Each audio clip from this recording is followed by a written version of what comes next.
안녕하세요. 오늘도 사연살롱을 찾아주셔서 감사합니다. 30대 아이 키우는 새댁이에요. 사실 저는 결혼 전까지 너무 힘들어서 중간에 결혼을 포기했던 적이 있어요. 하지만 사람 인연이라는 것이 참 신기하더라고요. 결혼 전 그때는 저에게 참 길고도 힘들었던 시간이었어요. 하지만 힘든 만큼 지금은 너무 행복한 날들을 보내고 있어요. 저는 태어날 때부터 부모님이 한 분도 계시지 않았어요.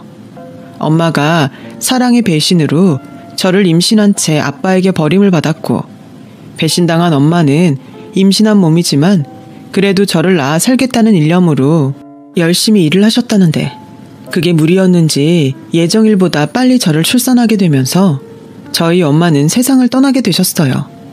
그래서 엄마의 임신 사실도 몰랐던 외할머니가 정말 얼떨결에 저를 맡게 되셨고, 할머니는 저를 보는 것이 세상에서 가장 가혹한 일이라 하시면서 그러면 안 되는데 갓 태어나 아무것도 모르는 저를 예뻐할 수도 밖으로 내칠 수도 없어 괴로워만 하셨다고 했어요.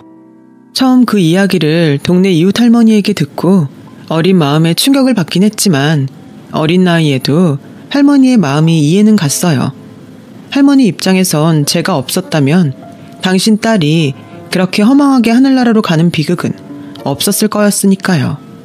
하지만 핏줄이 뭔지 또 정이 뭔지 애당초 마음이 모질지 못한 할머니는 결국 저를 당신 품에 품기로 하셨고, 그리 넉넉하지 않은 형편이지만 손녀인 저를 위해 무엇이든 아낌없이 내어주시며 헌신적으로 키워주셨어요.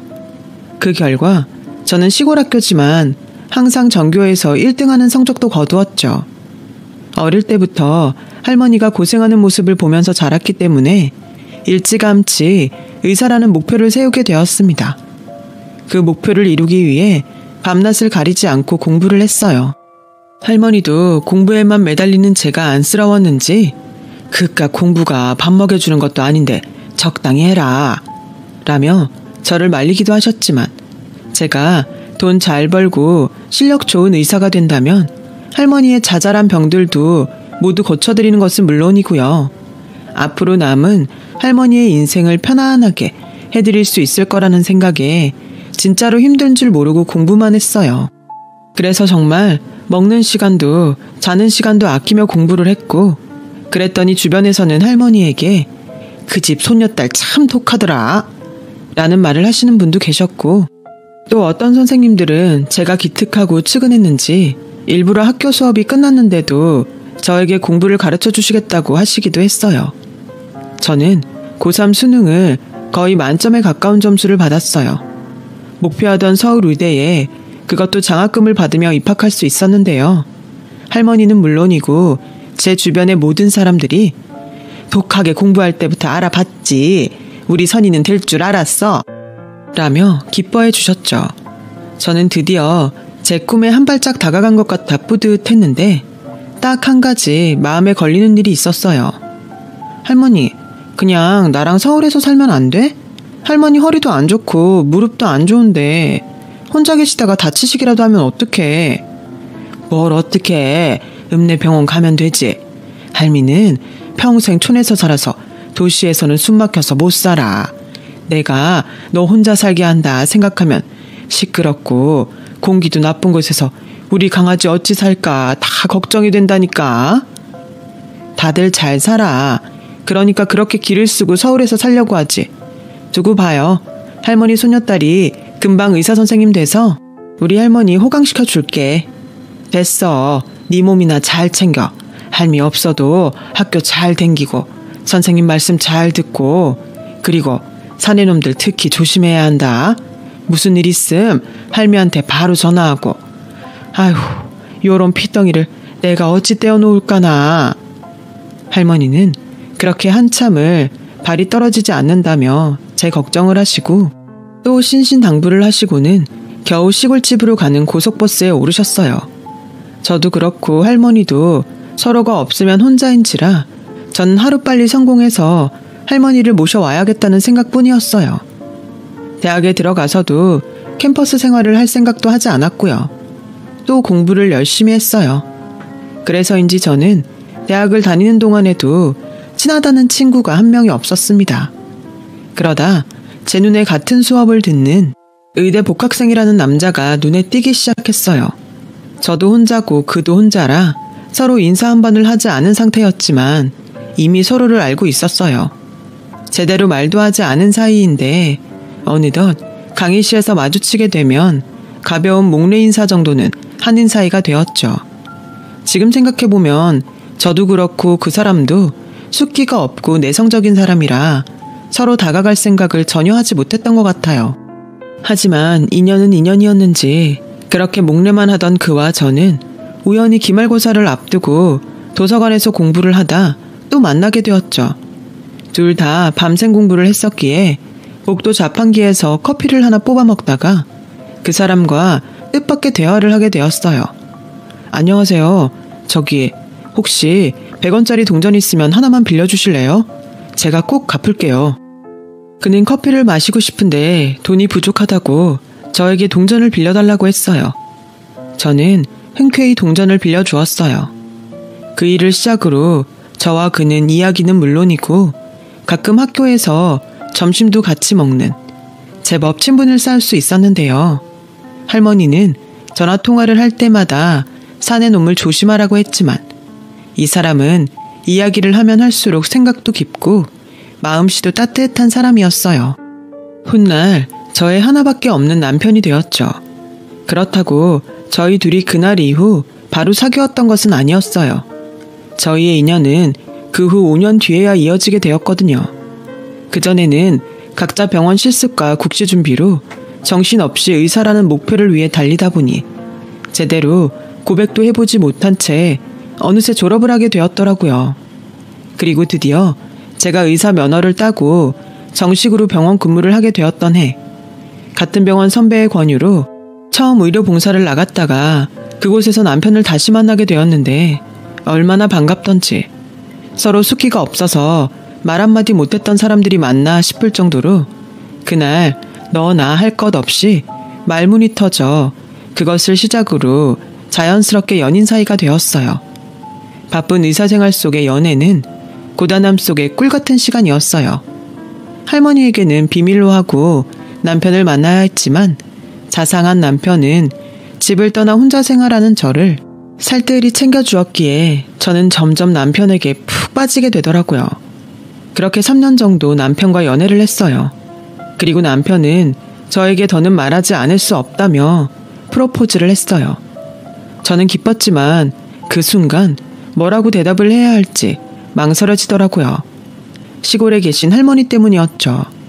남편이 프로포즈를 하던 그 순간, 만약 결혼을 하게 된다면 시골에 계신 할머니는 계속 시골집에서 혼자 계셔야 하는 게 아닐까 하는 생각이 저를 덮쳐왔거든요.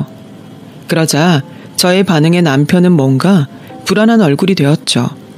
끝내 대답을 기다리지 못하고 먼저 입을 열었는데요. 왜? 무슨 문제라도 있어? 그게 있잖아. 저는 남편에게 할머니에 대한 저희 마음을 얘기했어요.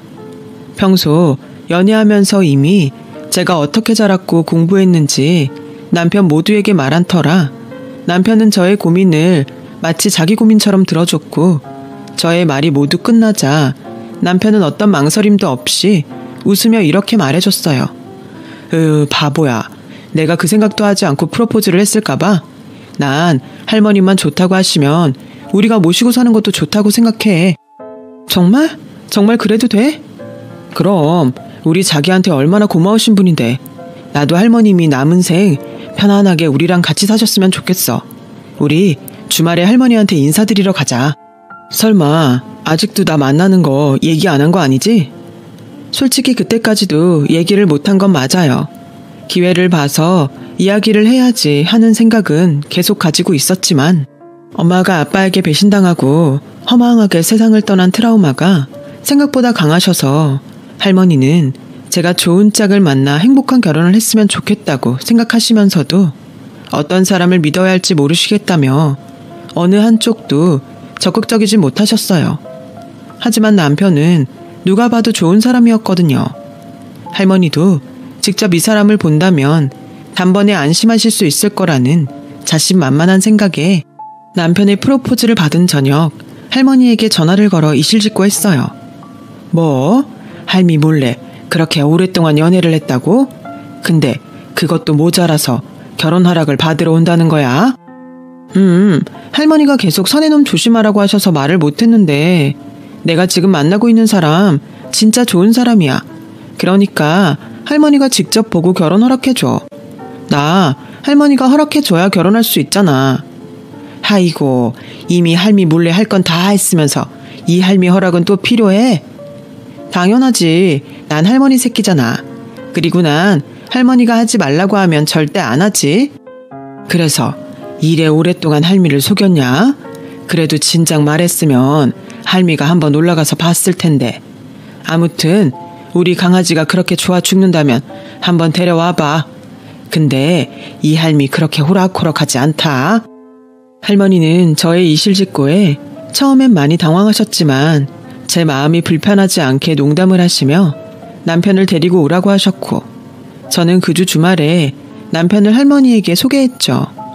할머니는 당신이 호락호락하지 않다고 하셨으면서 그 말이 민망하게 버선발로 나와 남편의 손을 잡으며 잘 왔네. 멀리 와서 힘들었지? 하고 먼저 말을 거셨어요. 그 덕에 잔뜩 긴장하고 걱정하던 남편의 얼굴에는 환한 미소가 걸렸고 저희는 그렇게 할머니에게 결혼 허락을 받았는데요. 걱정과 문제는 그 다음이었어요.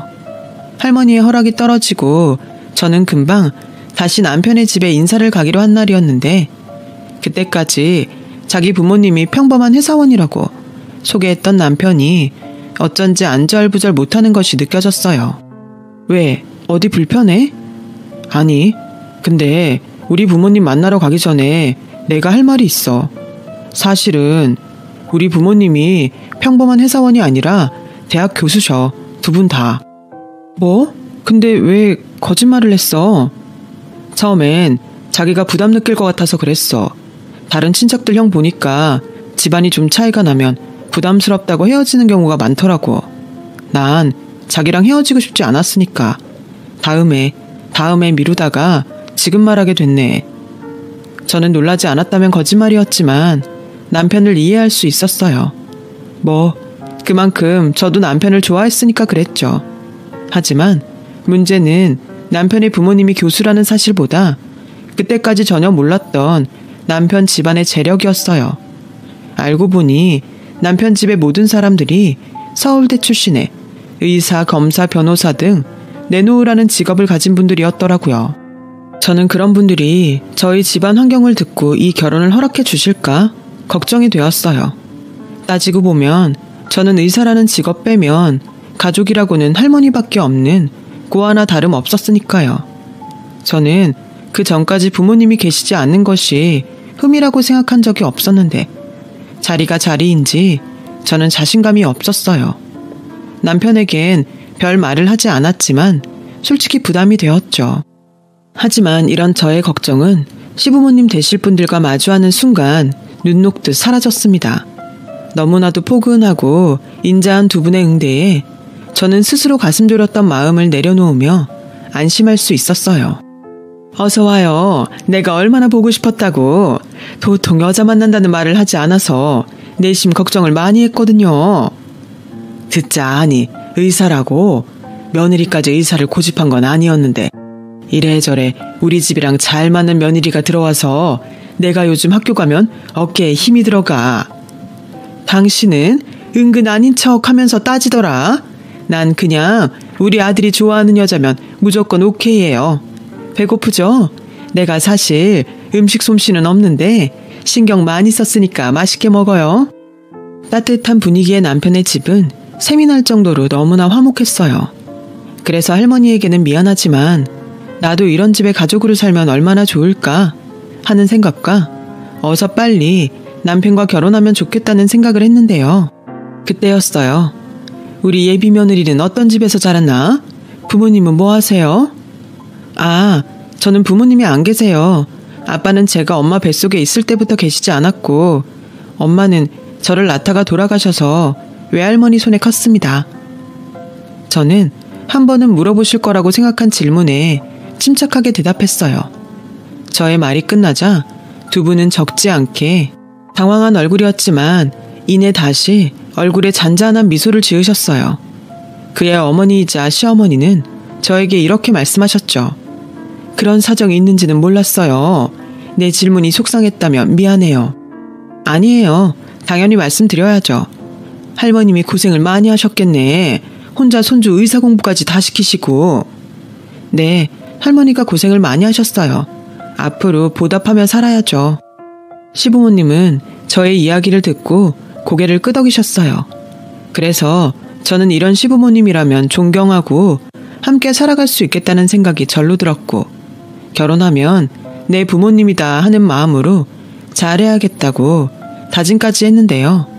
며칠 후, 그때 저의 생각이 터무니없는 저만의 착각이라는 것을 알게 되었어요. 남편이 집에 다녀온 지 일주일이 지나고 보름이 지났는데도 남편은 부모님이 저에 대해 어떻다 하더라는 말을 하지 않더군요. 은근 제가 없을 때 두 분의 반응이 궁금했던 저는 부모님이 나 며느리감으로 좋으시대? 그럼 그때 봤잖아. 두 분 다 좋아하신 거. 감이라고 하잖아요. 시부모님께 인사를 드리고 온 날은 상당히 예감이 좋았는데 남편의 반응을 보니 어쩐지 좀 이상하다는 생각이 들었어요. 하지만 제가 보고 듣고 한 것이 있으니 애써 부정적인 생각은 하지 않으려 노력했어요. 그러다 때마침 시골에서 할머니가 고구마를 많이 캤다며 연락이 왔어요.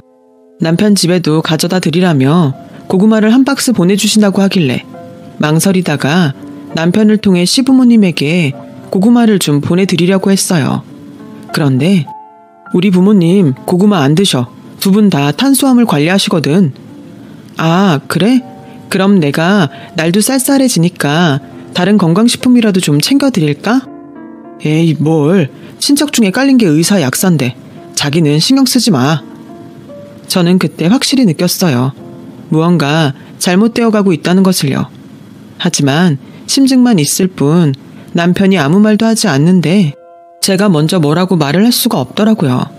그러던 어느 날이었어요.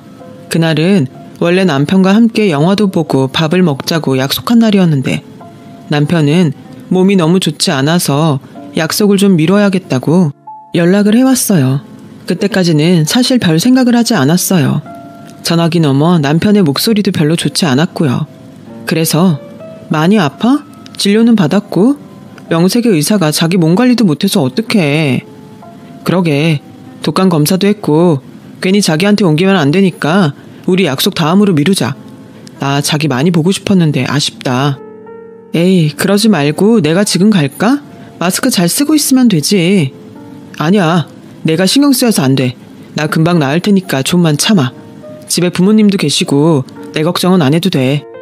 그렇게 저는 취소된 약속에 아쉬워하며 집으로 갈지 혼자 뭐라도 할지 고민하고 있었는데 선생님, 오늘 데이트 있다고 하셨죠? 아, 취소됐어요. 남친이 아프다네요. 독감일지도 모르는 것 같아서. 아, 정말요? 그럼 저랑 같이 호텔 뷔페 가실래요? 제가 이번에 이벤트에 당첨돼서 식사권 받았는데 날짜가 딱 오늘까지라서요. 선생님 데이트 가신다면 그냥 드리려고 했는데 저랑 같이 가세요. 그런 데를 나랑 가도 돼요? 내가 미안한데. 선생님이랑 가면 더 좋죠. 오늘은 여자끼리 오붓하게 맛있는 거 먹고 수다도 떨고 같이 놀아요. 여동생처럼 살가운 친구였어요. 정말 동생처럼 생각했고요. 그렇게 같은 병원에서 친하게 지내던 여간호사의 권유로 서울 모 유명한 호텔에 가게 되었어요.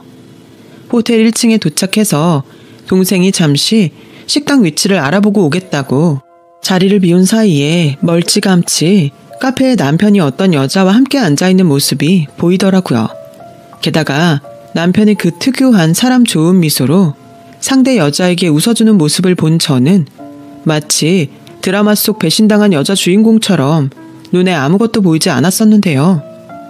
아프다더니 나 몰래 딴짓하려고 거짓말했니? 자기야, 자기가 어떻게 여기에. 왜? 나는 호텔에 올 일이 없을 거라고 생각했어? 아니야, 내가 설명할게. 오해하지 마. 죄송합니다. 제가 이 부분은 나중에 다시 정식으로 사과드릴게요. 정말 죄송합니다. 남편은 상대 여성에게 정중하게 사과를 하고 저를 데리고 호텔 밖으로 나왔어요. 그리고 잔뜩 화가 나 있는 저에게 절망적인 이야기를 했죠. 사실 우리 부모님이 자기랑 결혼을 반대하셔. 아무래도 자기 부모님이 안 계시고 할머니 손에서 자란 게 영 마음에 걸리신데. 뭐라고? 아니, 그때는 전혀 그런 내색 없으셨잖아. 원래 우리 부모님이 그러셔. 앞에서는 절대 싫은 소리 안 해. 근데 자기가 돌아가고 결혼은 집안끼리 맺어지는 건데 자기는 마음에 들어도 서로 불편하고 불필요한 신경을 써야 할 거라고. 아, 나는 물론 절대 자기 아니면 결혼 안 한다고 말씀드렸어. 근데 엄마가 자꾸 선자리를 받아와서 계속 이 핑계 저 핑계로 밀었는데 자꾸 이런 정략 결혼이라도 시킨다고 말씀하시니까 대충 시간을 좀 벌려고 했지. 저는 남편의 말에 아무 말도 할 수 없었어요.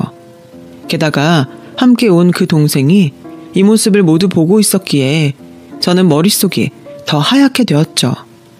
모든 사실을 다 안 이상 이 문제를 더 이상 남편에게만 맡길 수 없다는 생각을 했어요. 그래서 말리는 남편을 뒤로 하고 다음날 어렵게 병원 휴가를 낸 저는 시어머니가 근무하신다는 대학에 찾아갔어요.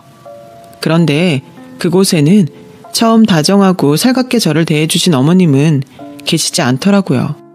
냉랭한 분위기와 싸늘한 눈빛으로 저를 마주하는 어머님이 계셨어요. 그렇게 안 봤는데 참 무례하네요. 어머님, 드릴 말씀이 있어요. 미안해요. 내가 수업이 있어서. 그래도 잠시만요. 저 어머님 충분히 이해해요. 당연히 어머니시니까 좋은 환경의 여자를 만났으면 하시겠죠. 그런데요, 저 할머니 손에 자랐지만 남부럽지 않게 잘 자랐어요. 학교 다닐 때 선생님들한테 칭찬도 많이 듣고 자립심도 강해요. 학원, 과외 그런 거 없이 제 힘으로 의사 됐어요. 저 많이 부족해 보이시겠지만 저한테도 기회를 주세요. 저 기준씨 제 목숨처럼 사랑합니다. 아가씨한테는 미안하다고 생각해요. 그런데 나는 학자이기도 하고 아들 엄마이기도 해서 솔직히 자라온 환경을 아주 무시할 수가 없어요. 상처 주고 싶지는 않지만 아가씨가 물러나주면 좋겠어요. 이런 말 하면 나를 욕할 수도 있는데 난 자립심이 강한 며느리보다 온실 속 화초처럼 사랑받고 배려받으며 자란 아가씨랑 결혼시키고 싶어요. 수업 시간이 다 됐네요. 조심히 가요. 시어머니는 그렇게 저를 뒤로하고 수업을 하신다며 연구실 밖으로 나가셨어요. 말씀은 정중하셨지만 저는 처음으로 느껴보는 비참한 기분에 그 자리에서 굳어버릴 수밖에 없었죠. 어차피 어떤 말을 해도 부모 없고 할머니 손에 자랐다는 저의 환경을 바꿀 수는 없는 노릇이고 이 사실을 할머니가 아신다면 속상할 일이라는 것을 누구보다 잘 알던 저였기에 마음은 아프지만 이 결혼은 여기까지라고 생각했어요. 그래서 저는 곧바로 남편에게 전화해서 헤어지자고 했어요. 어머님이 말씀하신 그 이유를 콕 집으면서요. 그러자 남편은 울면서 저에게 상처 줘서 미안하다고. 하지만 자기는 저와 절대 헤어질 수 없다며 저를 붙잡았죠. 이러지 마. 오늘 당신 어머님 뵈니까 딱 알겠더라. 이 결혼은 하면 안 되는 결혼이야. 우린 절대 행복할 수 없어. 아니야. 내가 네 옆에 있는데 행복할 수 없다니. 그럼 우리 여태 행복하지 않았어? 시간을 줘. 우리 집이니까 내가 해결할게. 제발 이러지 마. 나는 진짜 너 없으면 살 수 없어. 저는 마음이 아팠어요. 사실 따지고 보면 남편은 아무 잘못이 없잖아요. 그저 집에서 반대하는 저를 만났을 뿐인데 이렇게 제 앞에서 울고 사정하는 모습을 보니 제 마음도 좋지 않았어요. 헤어지자고 말을 했지만 그래도 제가 마음속 깊이 사랑하는 사람은 이 남자였으니까요. 그래서 저는 남편의 말에 한 번 더 따라보기로 했어요. 남편은 아직 부모님이 저에 대해 잘 몰라서 섣부르게 판단한 거고 저를 계속 보고 저에 대해서 알게 되면 분명 저를 며느리로 허락해 주실 거라고 저를 안심시켰지만 글쎄요. 어머님의 말씀과 표정이 너무 냉정했던 탓인지 저는 남편과 다르게 자신이 없었어요. 어떻게 그 총각 부모님은 만나봤냐? 도통 왜 말이 없어? 혹시 그쪽 집에서 뭐라 하더냐? 라며 할머니가 걱정하고 계셨고 그런 할머니한테 그쪽 부모님이 자라온 환경 때문에 반대한다는 말을 차마 할 수가 없어서 저는 대충 뭐라고 하긴 할머니 손녀가 의사라서 좋으시대. 그리고 할머니가 나 키우느라 고생이 많으셨대. 라고 말했고 할머니는 좋아하시며 또 안심을 하시고 전화를 끊으셨어요. 제 마음은 한없이 무겁기만 했죠. 그렇게 며칠이 지났어요. 남편은 제 앞에서 아닌 척 했지만 자기도 지쳐가고 있었고 이젠 서로 그만할 때가 되었다고 생각할 즈음 정말 뜻밖의 일이 벌어지고 말았는데요. 제가 임신을 한 거였어요. 분명 기뻐야 하는데 저는 한없이 슬프기만 했어요. 저희 엄마가 저를 갖고 어떻게 사셨는지, 또 할머니가 저를 키우느라 어떤 고생을 했는지 누구보다 제가 더 잘 알았으니까요. 하지만 남편은 저의 임신 사실에 이제 됐다며 자기 부모님도 이젠 더는 반대하실 수 없을 거라며 기뻐했고 일주일도 되지 않아서 시어머니는 잔뜩 화가 난 모습으로 제가 근무하는 병원으로 들이닥치셨어요. 내가 정말 좋게 끝내고 싶었는데 너 아주 안 되겠구나. 임신을 했다고? 그래서 뭐 이대로 애 앞세워서 우리 아들이랑 결혼할 생각이야? 지금이 무슨 80년대야? 의사면 뭐해? 지 몸 관리도 못하는데. 너 그러는 거 니네 할머니도 아시니? 아주 손녀를 잘 키우셨다.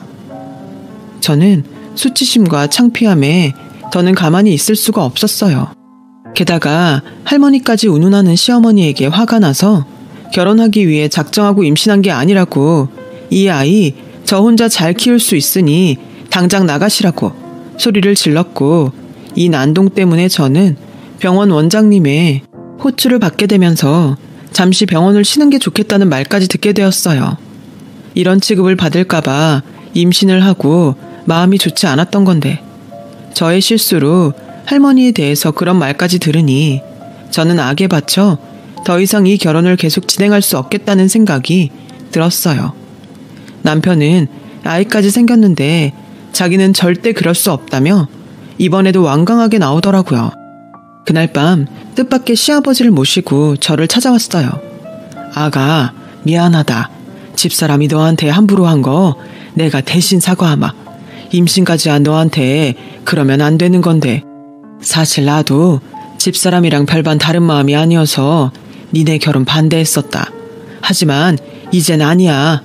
꼭 네가 임신을 해서 그런 것도 아니다.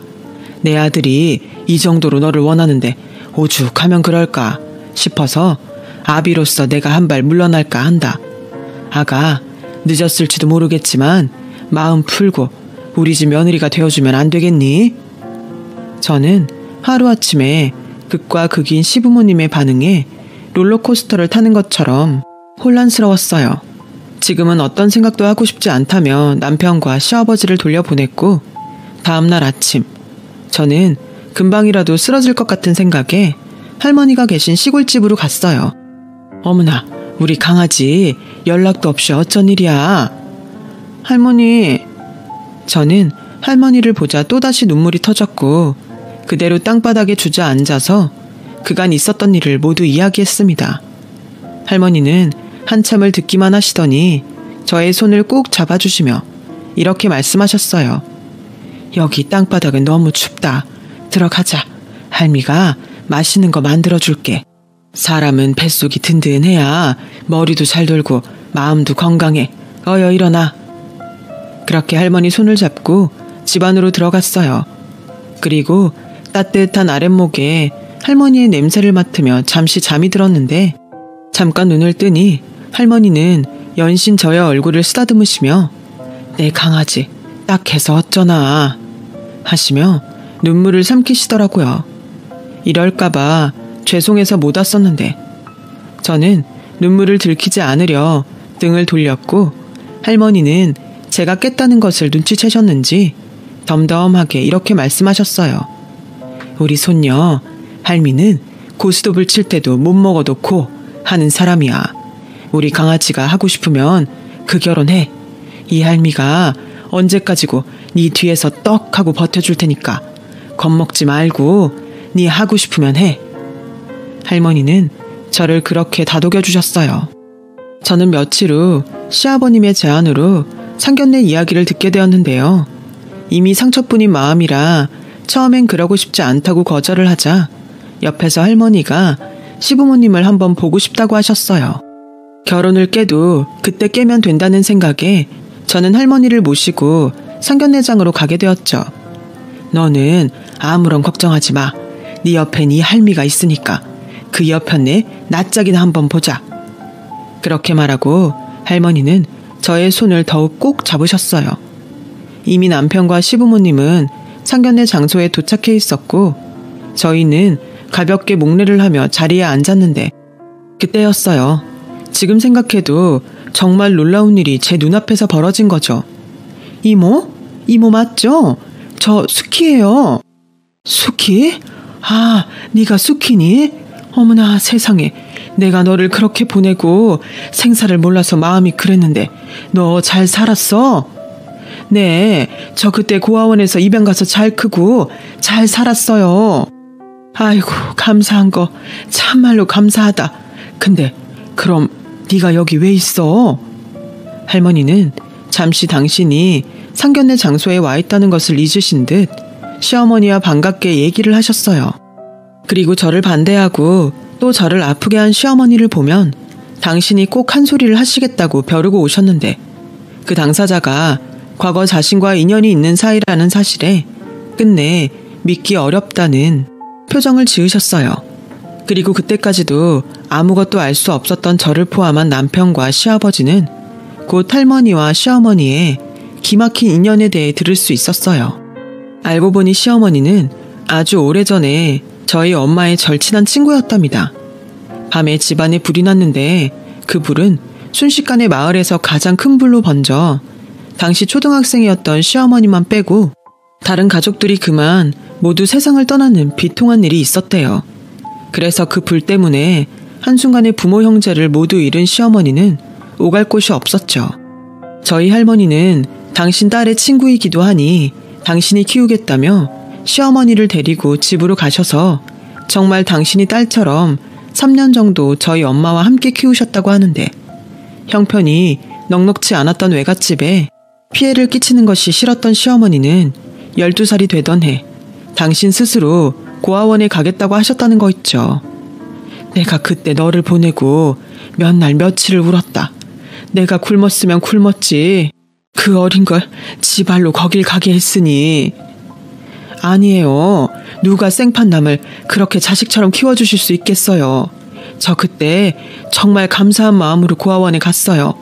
근데 얘가 지의 딸인지도 모르고 제가 그랬으니 선이야 미안하다. 난 네가 나랑 같은 처지라 솔직히 나를 보는 것 같아서 너를 받아줄 수 없었어. 부모가 없다는 게 뭔지 내가 너무 잘 아니까. 그래서 이기적인 거 알지만 내 아들은 부모 다 있는 그런 아가씨랑 결혼했으면 좋겠다고 생각했어. 미안하다. 아니에요. 그런 마음이신지 몰랐어요. 내가 평생 두고두고 너한테 사죄하면서 살게. 지혜는 나한테 손을 내밀어줬는데 난 너를 밀어내기만 했으니 내가 나빴어. 이모한테도 죄송해요.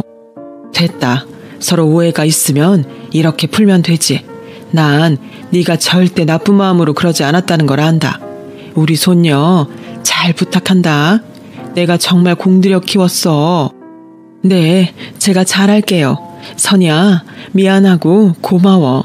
네 덕에 이모를 다시 만날 수 있게 됐구나.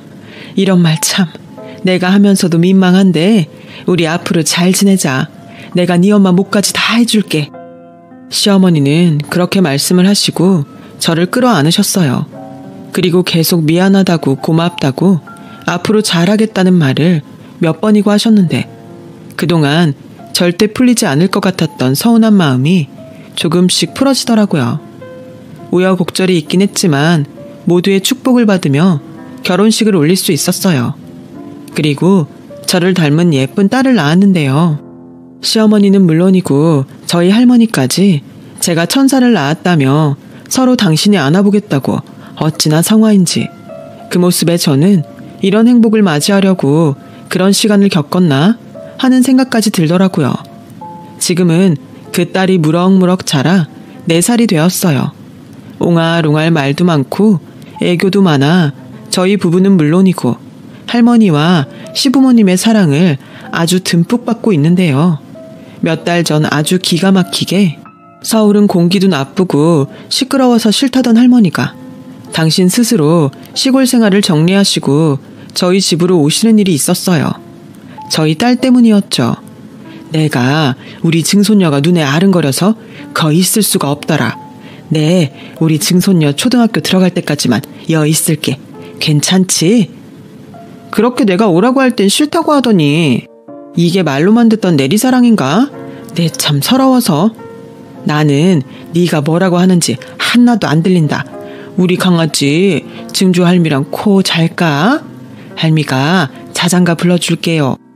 이렇듯 제가 성공해서 할머니를 모시고 효도하려고 했는데 효도는 어쩌면 제가 아니라 저희 딸이 하고 있는지도 모르겠어요.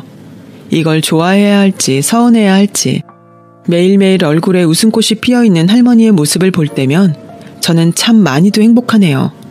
부디 저희 할머니가 저희 딸이 중고등학생이 될 때까지 건강하게 오랫동안 사셨으면 좋겠어요. 사실 지금은 이렇게 많이 행복하다는 말을 하고 싶어 쓰게 된 사연이었는데 본의 아니게 긴 이야기가 되었네요. 지금까지 저의 긴 이야기 들어주셔서 감사해요. 오늘도 건강하시고 행복하시길 바랍니다. 여러분, 사연 댓글에 응원과 현명한 조언 부탁드려요. 좋아요와 구독은 저에게 큰 힘이 됩니다. 오늘도 좋은 일 가득하세요.